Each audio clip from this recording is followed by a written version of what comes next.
I work for RTE in the Irish language news section, and we produce the Irish language news for RTE television, RTE radio, and for TG Cahir, which is a separate language channel in Ireland.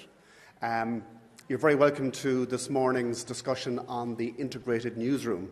I don't have to tell anybody here the importance of news for regional broadcasters as part of our core identity. I don't have to tell anybody how important the multi-platform newsroom is either.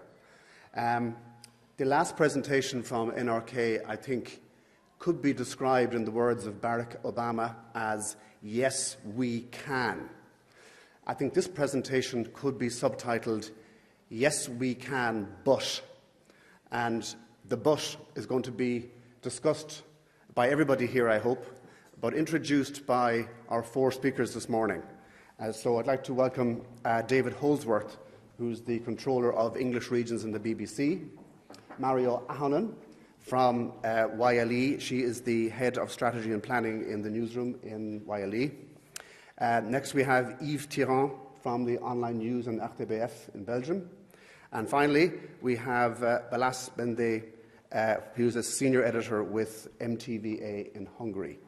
And they're going to give us a flavour of their experience in the integrated newsroom, they will tell us, hopefully, how far along the road they've gone, and also what their experience of the integrated newsroom has been.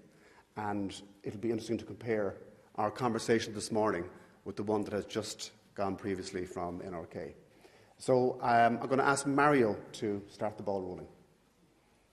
Okay, well, good morning, everybody. Is this on? Yes.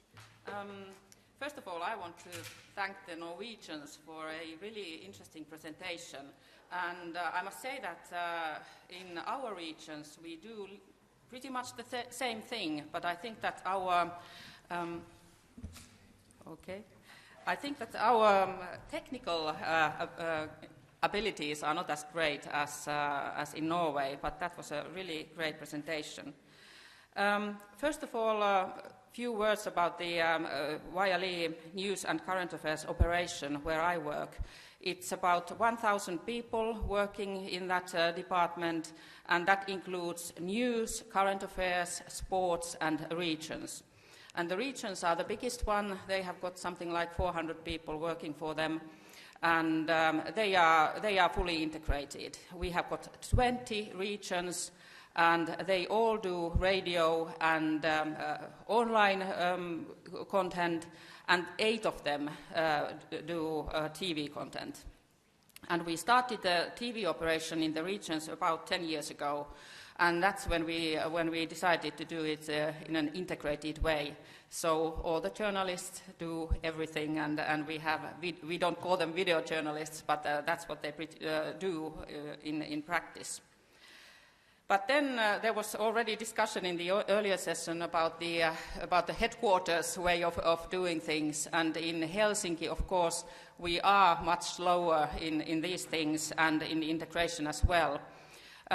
We started integrating in the beginning of 2007. And that's when some of our biggest departments in the news got together, like business news, foreign news, and political news.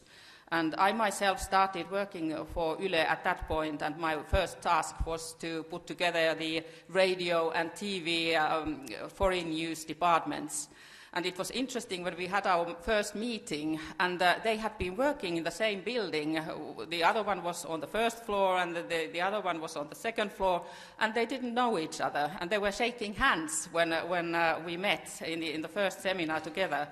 And because they had been competing against each other, and they didn't show their running lists, and they didn't know about each other's scoops, and they were like enemies inside. And of course, the great realization was that can't be so. The enemy is outside, not inside. And so we decided to join the forces. And let me go to the presentation. We started with combining the different departments, and then we created the common desk area for all the three platforms in one big room in Helsinki, in Pasila, where we are situated. At that point, we decided also to enter contract with the National News Agency, and started our own news agency, because we thought that the integration allows that, and we have such a great network of regions who can do the job better than the National News Agency. And they have done it better. It has been a great success, and it has supported the integration very well. And of course, when we started integration, the emphasis was on the internet services. Before that, the online desk was somewhere in the corner, and nobody really paid very much attention to it, and now it started to become the center of the whole operation. And of course, that meant that we had common news meetings and management as well. And goals for this whole operation was to make Yle News, YLE News, more competitive on all platforms, and especially the internet. We were, I think, the fifth most popular internet page at that point, and we were much behind our competitors. And of course, putting emphasis on online was difficult because we didn't get any new resources. So integration allowed us to do that, and we got resources from what we already had. When we talk about integration, the YLE News brand is an important issue as well. We wanted to create a common news brand.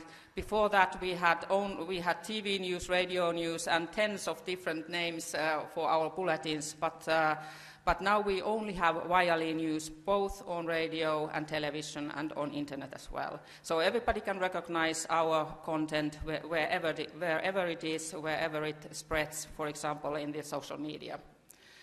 And of course, that means that now we have a united team called YLE News, which we didn't have before.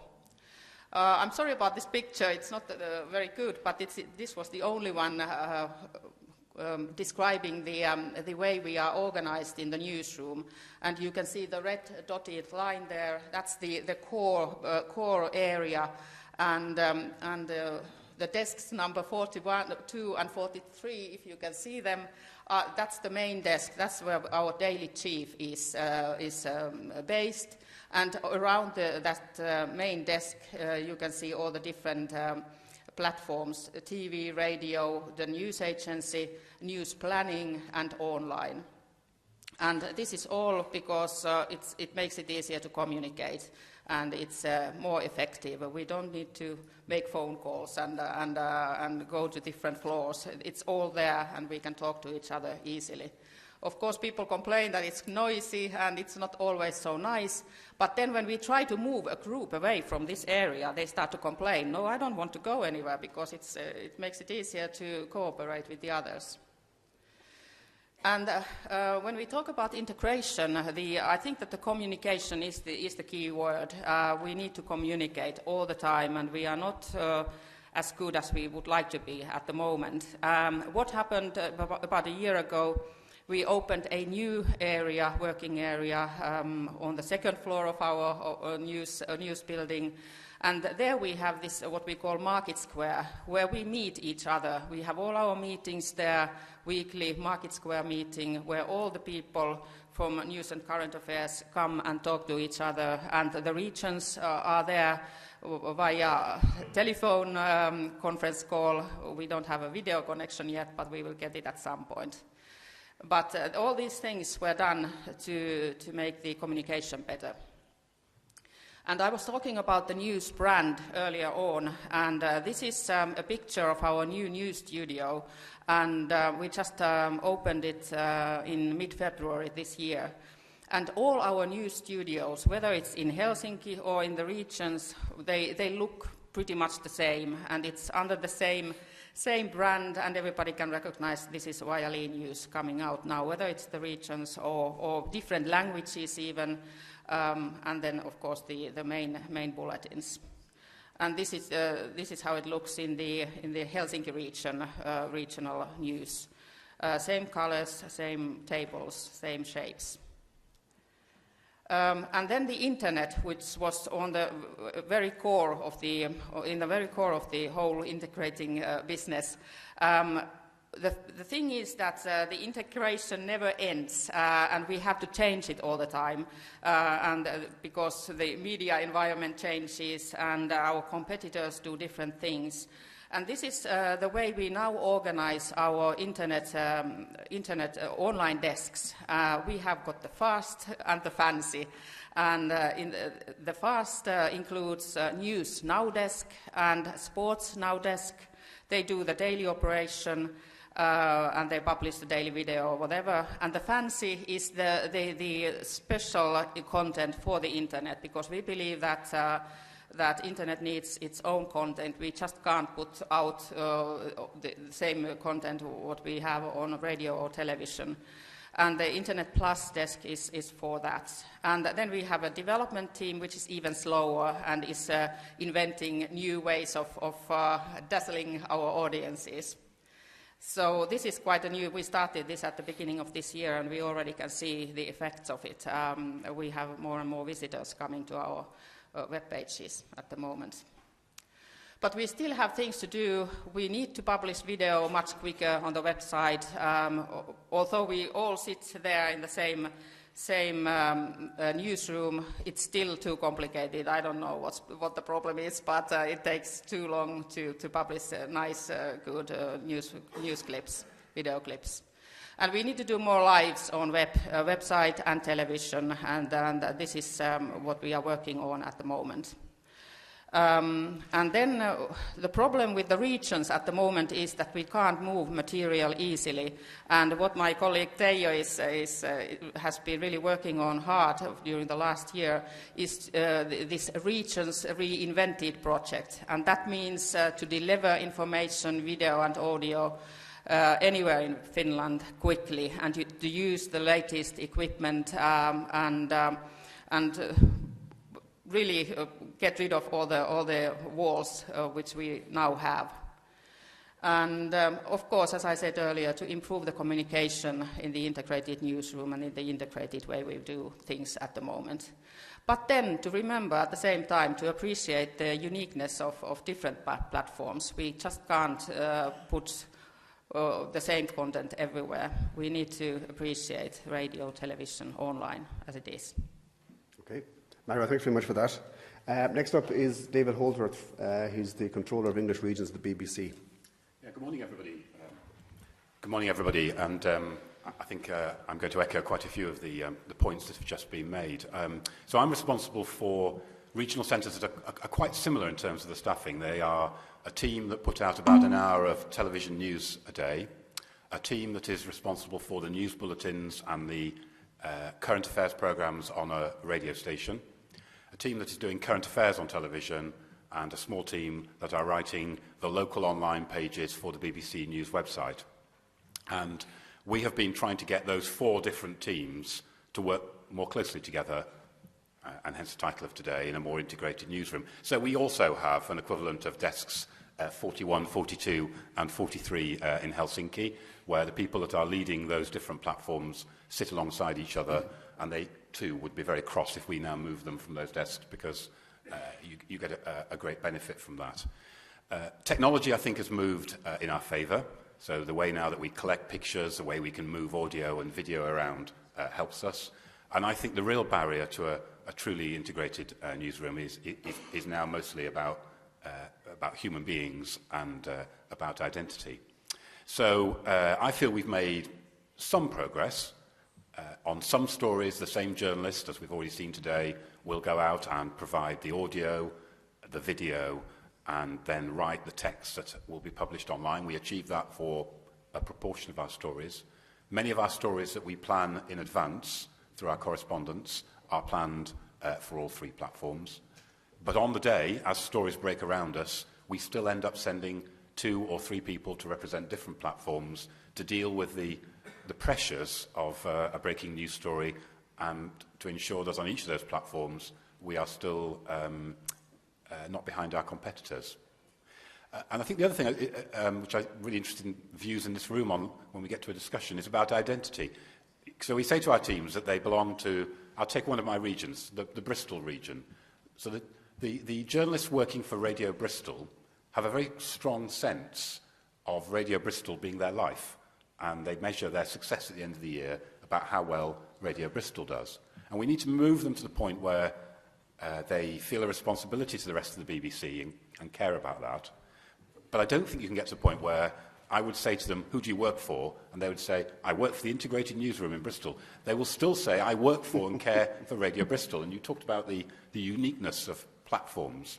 And somehow in an integrated newsroom, the balancing act I think we're trying to pull off is efficiency and making the most of the collaboration, sometimes a greater editorial benefit by people working together, but still retaining that sense of identity and the uniqueness of platforms. And then just a final thought, because I know we've got 2 more presentations to work through. I think online has been a particular challenge for us because the BBC News website has particularly high accuracy standards. Everything is sub-edited before it's published. We have to fit in with the style of the overall BBC website. And I've found it difficult to get my radio and television journalists to the point where they have the skills and the time to publish to that standard. We could take a radio bulletin and put it in text form on the website tomorrow, and that would be very efficient, but I don't think it will be good enough for the internet user. The internet is a different platform. People have different demands from it, and I think we will make compromises if we end up pushing the integration of online with the rest of our operations too far. So there you are. I think it's difficult, but it's worth the challenge, and you have to stick at it. Okay. Thanks, David. I think there's a lot of questions bubbling up there already from the first 2 presentations. Next is Yves Thiran, who's the online news editor at RTBF in Belgium. Good morning, and RTBF is the Wiley or the BBC of Belgium. There are a lot of similarities between our case and what has been said before. Next month, it will be 5 years that we have an integrated newsroom, and I'll try to summarize what we learned in 5 years in a good 5 minutes. First, why did we do it in 2008? Not because it was fashionable, the integrated newsroom, it was, but because also like Wiley, we wanted to become a real player in the new media field where we were non-existent. We were number 2 on radio, number 2 on television, non-existent on the web. To do that, we had to introduce changes in 5 dimensions. We needed a new place to work. We needed new tools, a digital production system. We needed a new organization, new work processes, and a new redactional output. For each of these 5 dimensions, I will try to go quickly through a list of the achievements and the frustrations. The building first, that's a big success. We had to merge 3 separate newsrooms, which were on 3 separate floors of the company. We did that in a record time, a couple of months, with immediate benefits for the journalists, like a larger desk, a roomier place. And we achieved what was difficult at first in the mind of the journalists, which was mixed seating, meaning on the national desk table, you have radio people and TV people sitting together. At first, they wanted all the people from radio in one corner, all the people from TV in the other. The structure of the newsroom is quite a bit like Wiley, except you divide the room into, on the right-hand side, you have the production teams, 4 desks, national, international, regional, society. On the other side, you have the media team, TV table, radio table, web table. In between both, you have the same sort of market demand and supply dynamics that you describe. For instance, someone from the production team will have an ID and will go to the media team, say, would you buy that ID for one of your programs? And in the other sense also. Frustrations related to these dimensions are linked to the rushed design. The main one is the fact that the place has been dubbed the Korean factory by the people from the production team. This is just a matter of layout. Too much linear layout. This could be easily solved. So our suggestion in that field would be take your time to find the right balance between individual needs and collective needs. Collective needs, people have to be close because you need interaction. Individual needs, there's some separation needed if you need to make an investigation as a journalist. So don't be dogmatic about open spaces and assigned desks or that sort of issues. Try to find the right solution for you. Chapter 2, technology. That's not a big success at all. When we started the project, we went to NOS in the Netherlands, and they told us, expect 1 year of hell, and then some sort of paradise. We are entering the 6th year of daily bugs, which led to a long string of audits, which are still in the making.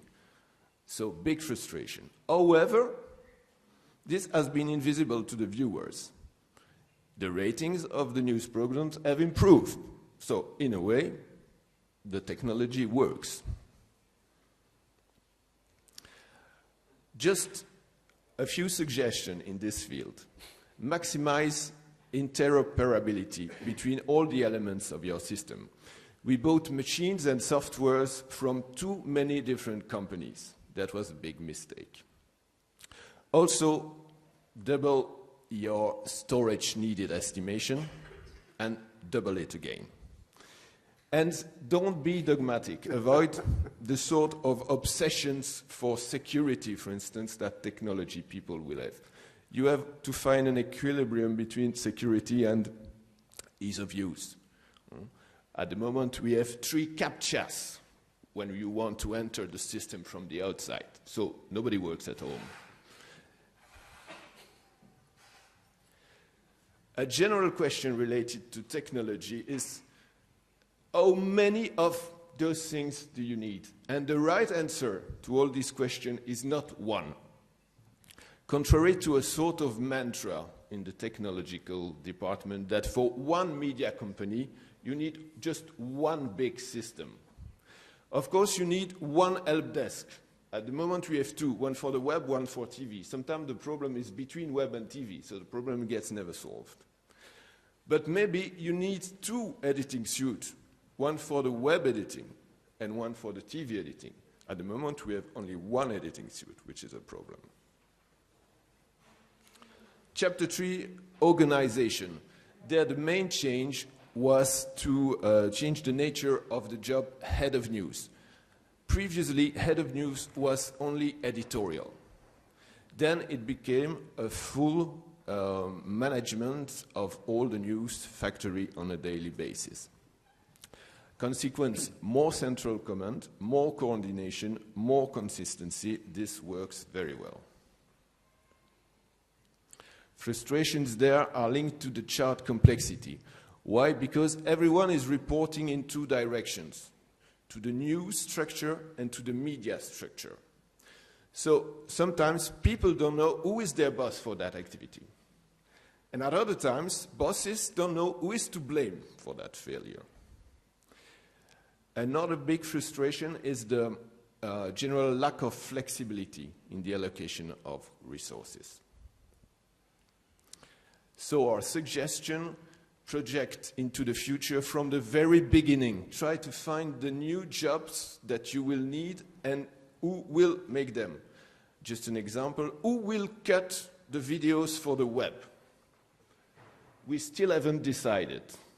That's not a good idea.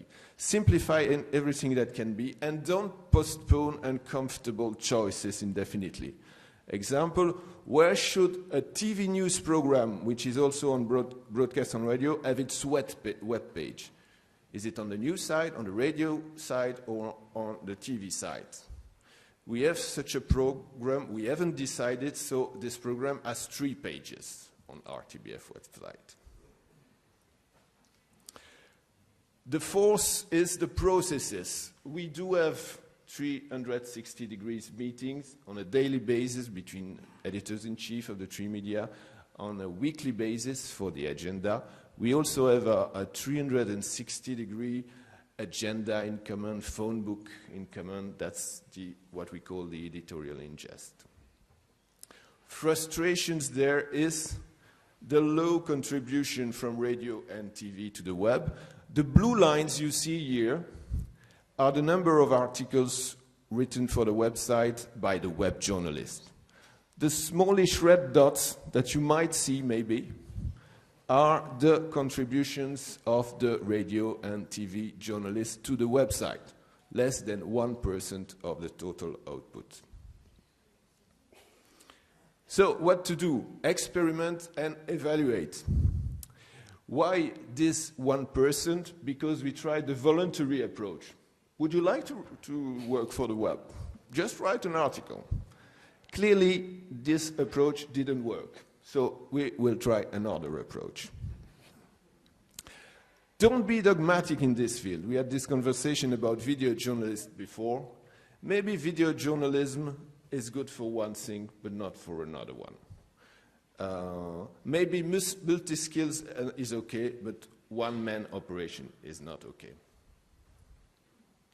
And finally, the editorial dimension. There we achieved our goal. We have established an online presence. As you can see on the yellow line, we have had the second fastest growth rate these last 5 years in the field. And last year, we were the most visited website for the election. And we do lots of new productions. Like what you see there it was supposed to be on TV. It's a breaking news TV bulletin. But it couldn't work on TV, so we made it on the website. There was some problem with the initial minutes of the program, so the guy was live before he would have been on TV. But this is the sort of experiment that we do. Also, we make very often thematic days across all 3 medias. Frustrations related to editorial. I told you about the bugs. There's the problem of second-rate journalism on the web desk. But this is a different story, the consequence of the legal actions of the newspapers against us related to our web activities. So, last advice here, experiment. Look for complementarity between platforms, not duplication of content. And try to make your goals as explicit as possible. Why is it that you want a website for? More clicks, or more consistency, or more variety of news? Try to know what you want to achieve and share it. It will help. Thank you very much. Okay, Yves, thank you very much indeed for that. And finally, we're going to go to Hungary for the Hungarian experience, and that's from Balazs Bende from MTVA. Good morning, everyone. Hope you can hear me. Listening to all these presentations where they said integration comes from different floors of a same building, where we started from way behind in 2010. We had 4 different companies, 2 different TV companies, 1 radio company, and a news agency company. And these 4 were all public service media institutions with thousands of employees. And for some years, it was quite comfortable for many people in that country that these different institutions could be led by 4 different boards, had 4 different budgets. And in 2010, came the idea that it's not rational at all. So we did not merge editorial suits and stuff from different floors. We merged 4 companies into 5, but 5 more rational ones. From the 4 companies emerged a large production company called MTVA, which I'm an employee of.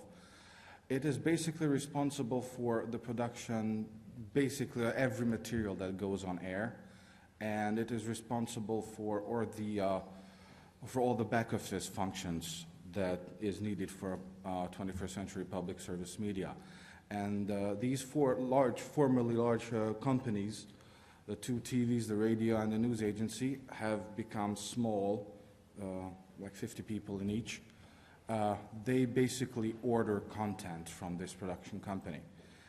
And I gotta tell you that before 2010, there were like 4,000 to 7,000 employees in the whole public service media, maybe sometimes more, even if we consider the contract workers. Currently, we're working with about 1,300 people. And that, beside being a little bit more rational and a little bit, well, much more cost-effective, with, of course, different and new budgetary functions, brought everything to be a little bit more simple, especially in the news.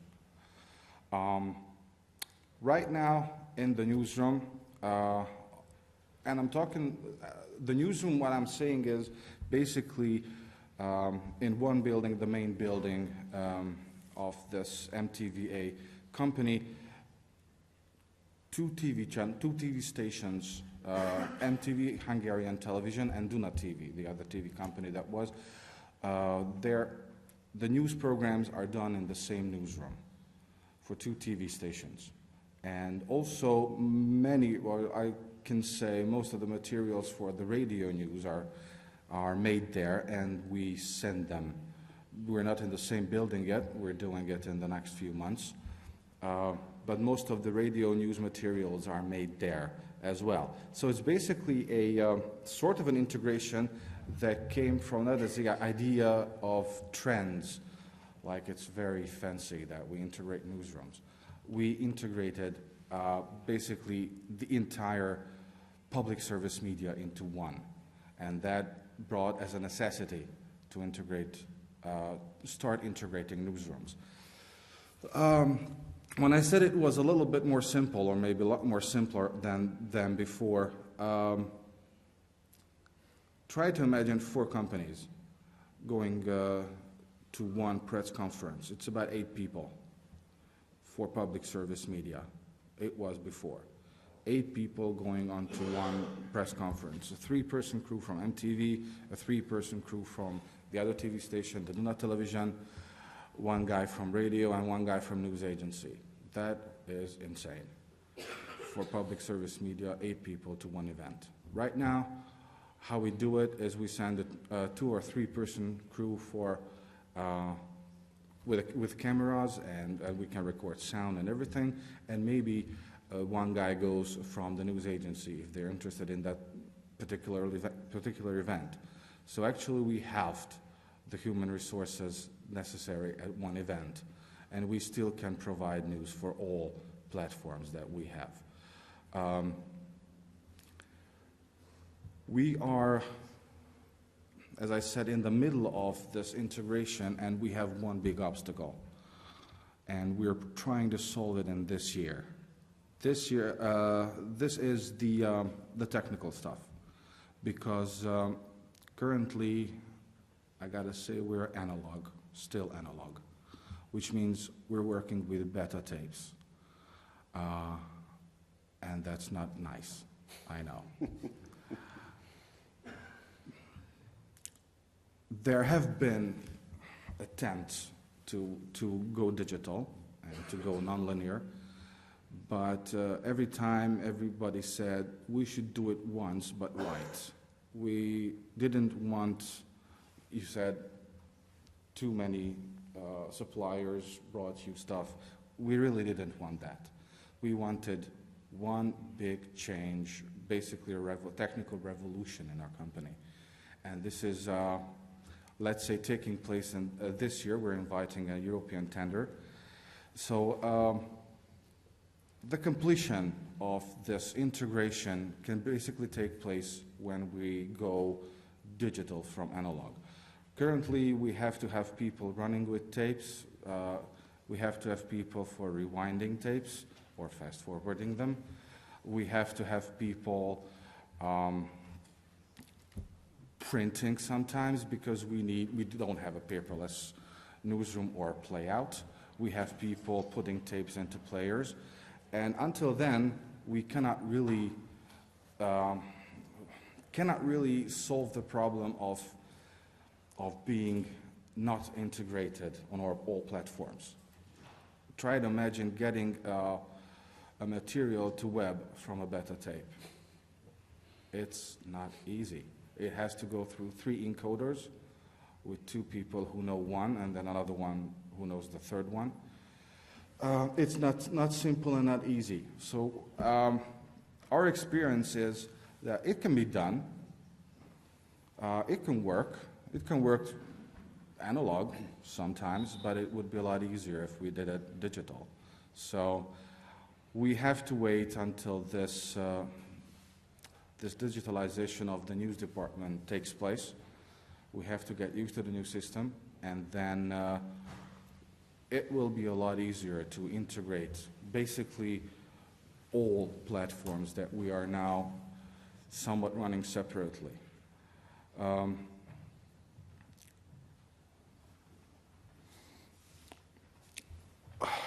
One of the biggest advantages, and I think that's very important, especially in Hungary, and I don't know how many of you know Hungarian environment of journalism, that it can bring a so-called little bit more centralized command. Right now, every single platform has its own command, and they don't always agree on what the news is, and that doesn't really help. So sometimes a journalist who comes in from a press conference or whatever event has to make a TV version, then has to make a radio version on beta tape, analog. Then, if lucky enough, someone makes a web version from one of those previous 2 versions, TV or radio, that he made before. This is also insane. This is not anywhere close to integration. And that's why we think that at MTVA in Hungary, the biggest challenge is technology, digitalization of the newsroom. All the other is basically just a decision. Integrate it. Then we do it. We're trying it. We're working on it. But really need something to go fully integrated. And if that happens, I don't think there would be a problem with tri-platform news providing to the public. Okay. Balazs, thanks very much for that. I think we should have added a little question mark to the title of this session, the integrated newsroom, as a question as opposed to an answer. I think we'll take questions and comments from the floor if we have a microphone for that. I'd like to start with my own question, which is arising out of the slide that Yves showed, saying that of all your online news content, 1% or less is actually created by non-online journalists. Was anybody else surprised by that figure? I thought that was astonishing. I thought it was unbelievably low. Are you disappointed with it? Of course, but my take on it is that we have such a huge potential for growth, you know? So I don't see it as a defeat, but truly we will try other ways to have, at least by media work. I think everybody should forget about tri-media work. Maybe there are some cyborgs somewhere who can do radio, TV. In Norway, that's what I meant. But we don't have that sort of DNA in Belgium, so it won't work for us. But everybody, there's a real contiguity between radio work and web work. You have to write the text after all. So after that, it's just having the right tool to make it very easy to have the text somewhat rewritten for the web. And we have one such tools is that we have introduced a way to send an article by mail, and it sort of automatically translates into a published article in the CMS you just join the picture to the mail, and this becomes the picture of the article. So there are solutions, but then it's the general problem of human attitude, where there is no easy solution. Okay, and what's the figure, or do you have a sense of the figures from Finland and the BBC in relation to the same issue? I don't have any figures, but we have a basic rule that if you go out and do a story, you have to do a story for radio plus online or TV plus online. But we have lots of journalists, and the number is increasing, who want to do all three different stories. And it's the younger generation, of course, as has been mentioned. But people realize the opportunity, the online offers. You get more audience for your story, and if it's possible, they like to do all the three, but normally it's the two. David? I would estimate the BBC figures probably 10%, so still very small. I would say there's another 30 or 40% where the story has elements provided by linear journalists, whether it be a picture that was taken while they were doing radio or some quotes from an interview they've done. So they've collaborated and added to the online story. But in terms of one person going out and doing radio and then writing the online story, our figures are also low. And for the reasons I outlined earlier in terms of some of the technology challenges, actually, there's quite a lot to learn to publish to a high standard online. It is hard to make progress. Okay. Anybody from the floor, any questions for us? Yeah, over here.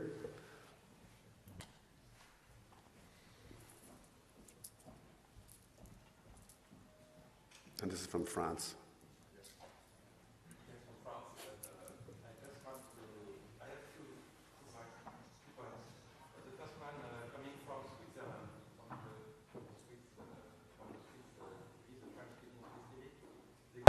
They got a very interesting experience because since 2 or 3 years they tried to build a convergence between radio and TV.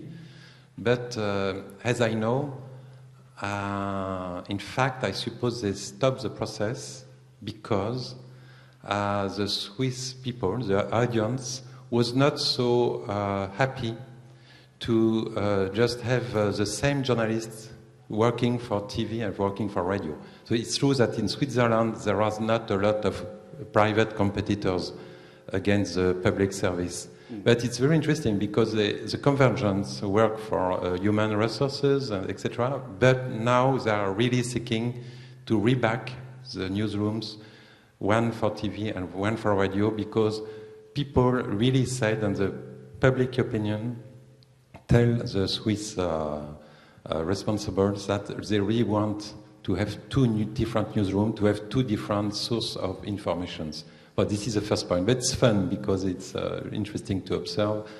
My question is, in France Télévisions, we are facing a new situation linked with the training service. Because, as you know, before, when you do a lot of workshop on quality, it was very easier for the journalists to come with their cassette, Betacam, or their rushes.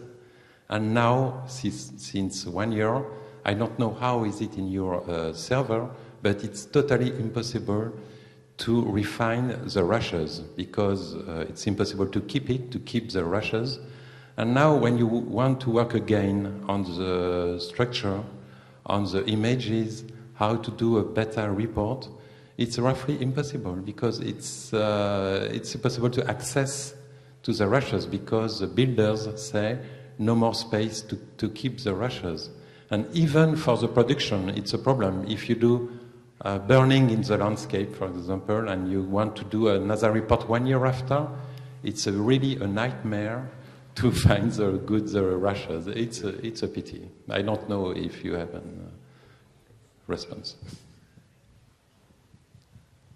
No takers on that. I think getting the archive right as you change technology is the key to success and having enough storage. So without that, I think you're lost. I feel for you. It must be difficult. But I think it's a technology solution you probably need. Yeah. Good luck. Marjo. I would like to comment on your first point on people complaining, the audience complaining about the similarity of the content on radio and television. We do get that feedback as well, and especially at the beginning we got lots of comments. Oh, I heard this story on radio news in the morning, and now you are basically repeating it with the pictures in the evening. And we have recognized that problem, and we have in a way decided to try to avoid it, to do less stories with at least the most important stories. We don't do like that, or we try to avoid not doing it like that because it annoys people. But we do have that audience comment as well. Okay, thank you. Yeah, here we go. Jacques has a question.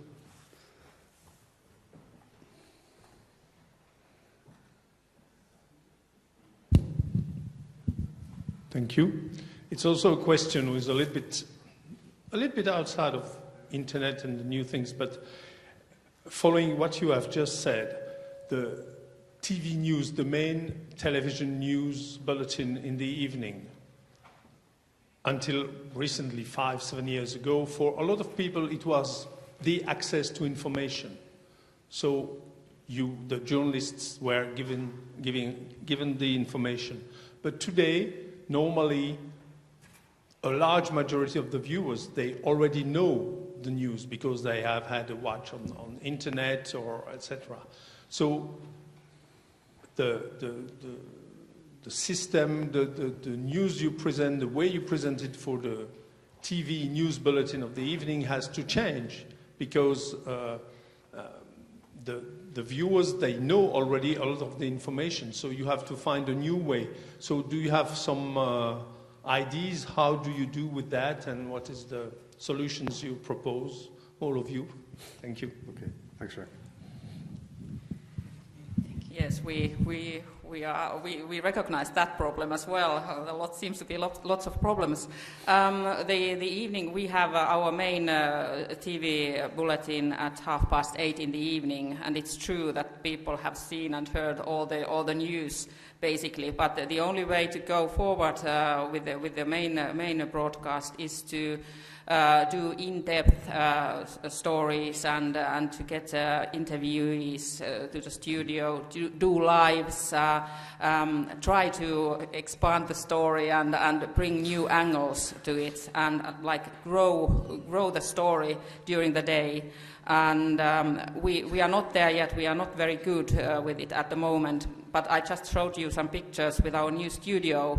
And it was built with the thought that we need to have a studio where we can do lives, and we can have guests, and we can use the plasma or the touch screen to bring some extra elements to the piece of news of the day. So that's how we try to tackle it. But I must say that our TV news, the main bulletin, has kept its audience very well, and even there has been some growth in it, but it all comes from the plus 65-year-olds, so that's worrying. I agree with all of that, but our television news figures also have held up very well, and I'll just tell a story to illustrate perhaps that it's not as gloomy as you might think.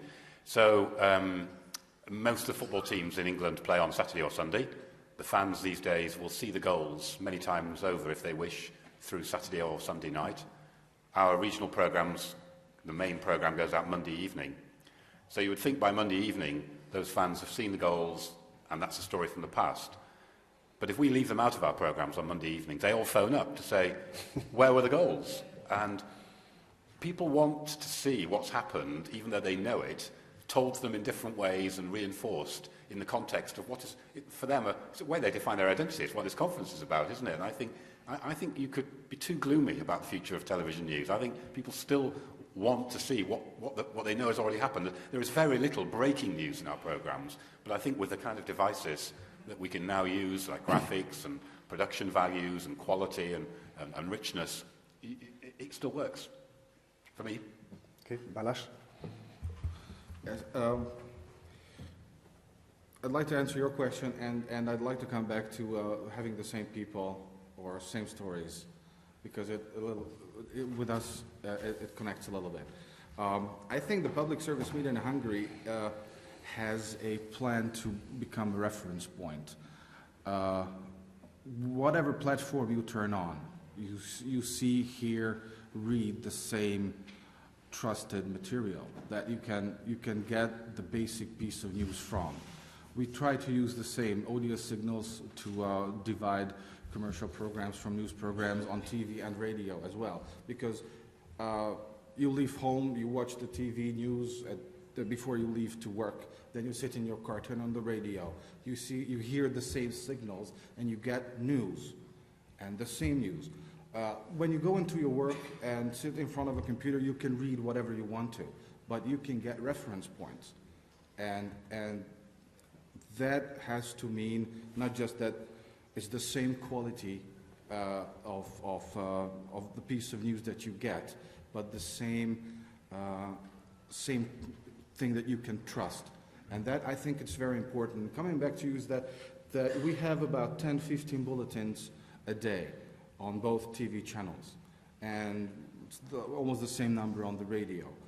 And people, as an event takes place, the story develops, and each and every bulletin gets a little bit new piece of information. It doesn't really matter if someone reads it before that on the internet, even on our website or someone else's website. We still provide a certain level of quality and being able to trust that piece of news, that what we provide is the same quality every single time. And I think that's very important, that no matter where you read it, hear it, or see it, with the same environment, with the same audio signals dividing, if it's a public service media news, then you can trust it. And I think that's not a bad thing if you have the same people telling the news to you on TV, radio, or if they have a signature of it, that they wrote it on the web, because that can be a quality you can trust. And if the audience understands it, and I think in Hungary it's getting better and better, that we have pretty much better trust indexes, I can say. I think it's good. Okay, we have time for one more question. Anybody? Mr. Michael Lally, I think. Have you got a mic there?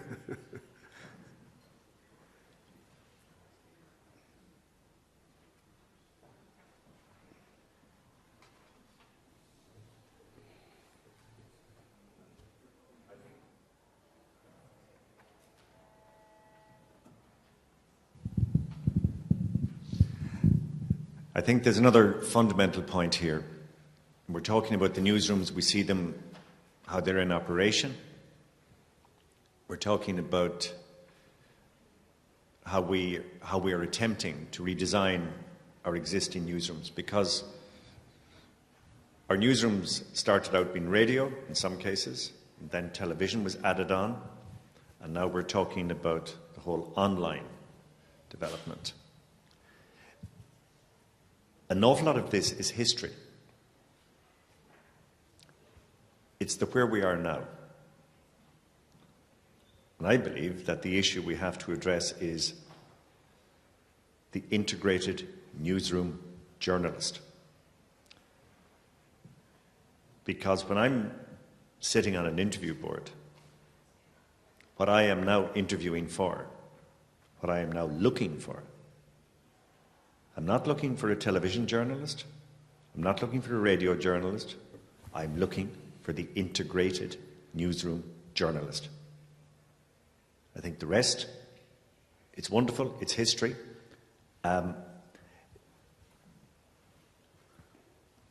We do have a huge challenge because of trying to bring the existing complement of journalists with us. And a lot of the people who are presently employed in our newsrooms will not be able to multitask. We have to accept that. But it breaks my heart to tell Didier that he should enjoy the present as much as he can with all of that training and seeking rushes. They won't be there as we know them. It's a new world. And do you know what? This whole financial crisis, as the president of RTP, pointed out to us yesterday. He thinks it's going to be around for another 5 years. Most of us here, we are funded by taxpayers. And that other point, and we all shy away from it, they don't like giving us the money they've given us. And it's great for us to have never-ending conversations about production values, because we're the only ones who have those conversations. When I occasionally go into my local pub, I have never heard a conversation about bad sound, bad picture, badly framed. No. The present tense. We get back to what we do tomorrow or this evening. We're sitting on that interview board and who we're looking for. And what we're talking about here this morning, a lot of it will make great case study for future generations. And they'll say, isn't that amazing? Thank you, Michael. Any comment? Yves? Just to say that integration is the friend of the finance department. Integration is, up to a point, a friend of the newsroom. But one of our main competitor, in fact, tried video journalism a few years ago, then rolled back the operation, because quality of the news report suffered. What did they do? They established a principle of two-people crew. And what did they notice? Those two people, one journalist, one technician, they do twice as many reports as the single video journalist. So in that case, the finance department is happy also. But it's not always the case. We should keep the distinction between fast food and quality restaurant. I'm sure we can produce fast food news easily with these new tools. And up to a point, it's even fun to do. And I have some students in journalism, they like to do the editing. You know, it's like a video game. Except then, they no longer do the reporting. And the difficult thing of trying to find the person who knows and try to convince that person to talk and so on. So let's not be too much fascinated by all this technology also. Okay. Well, if we have no other contribution from the floor, I'll leave the last word with Yves. So my thanks to David and Marjo and Yves and Balazs for their contributions, and thank you for taking the time to contribute and listen. And I think we're on a break now. Thanks very much.